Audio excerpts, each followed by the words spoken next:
Yeah, I'm very sticky, so we'll meet back here later? Yup, I'm gonna go gather more research. Bye! Whoosh.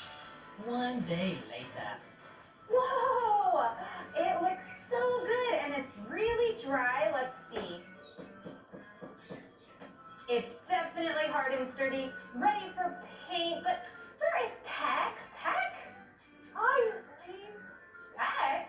Oh yeah, I got a real volcano and I think we need to use a green paint.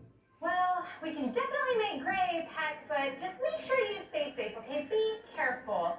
Now, gray we don't actually have, but we can make it with black and white.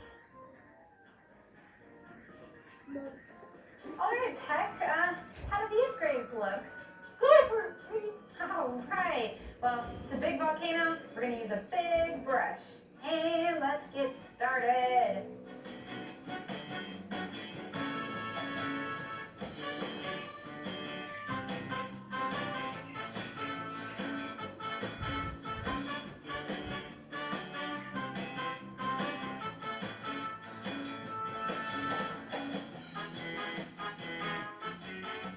All right, we just finished all of this painting. This volcano is huge. It took forever. How does it